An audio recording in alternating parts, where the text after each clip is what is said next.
Donc ensuite, une fois connecté, vous allez très certainement voir apparaître en fait l'une de ces fenêtres. Donc celle-ci si vous êtes en français, d'accord, si vous êtes passé en français, ou celle-ci si vous êtes passé en anglais. Alors des fois, vous avez même les deux en fait. Vous avez d'abord celle-ci en français, puis celle-ci en anglais, d'accord, ou inversement, hein, vous avez d'abord la fenêtre ici en anglais, puis vous avez ensuite celle-ci en français, hein. Donc ce sont exactement les mêmes, les deux mêmes, d'accord. C'est qu'une fois vous êtes en français, une fois vous êtes en anglais.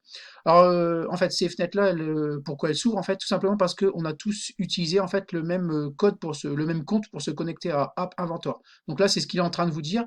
Il vous dit attention, ce compte App Inventor a été ouvert d'un autre endroit en fait.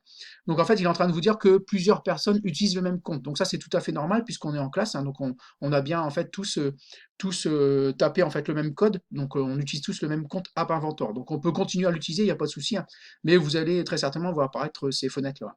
Donc, si vous êtes en français, tout simplement, quand vous voyez apparaître cette fenêtre-là, vous cliquez ici sur Continuer avec les deux sessions, d'accord, en français. Et si vous l'avez en anglais ici, vous cliquez sur Continue with both sessions. Ça veut dire en fait continuer avec les deux sessions, hein, c'est la même chose.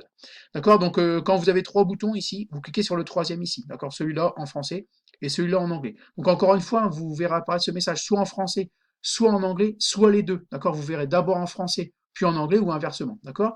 Donc, une fois que vous avez cliqué en fait sur ce bouton-là ou celui-là, d'accord, donc soit vous êtes en français, soit vous êtes en anglais, il y a une nouvelle fenêtre qui va apparaître, donc c'est celle-ci, d'accord. Donc, même chose, d'accord, vous verrez apparaître soit en français, soit en anglais, soit les deux, soit en français d'abord, puis en anglais ou inversement, d'accord.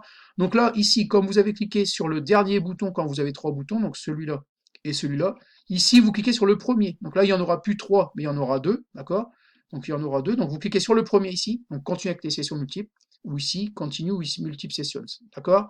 D'accord? Donc, en gros, vous voyez apparaître cette fenêtre-là, d'accord? Alors, vous voyez apparaître cette fenêtre-là. Vous cliquez sur le troisième bouton, ici, continue avec les deux sessions, ou continue with both sessions.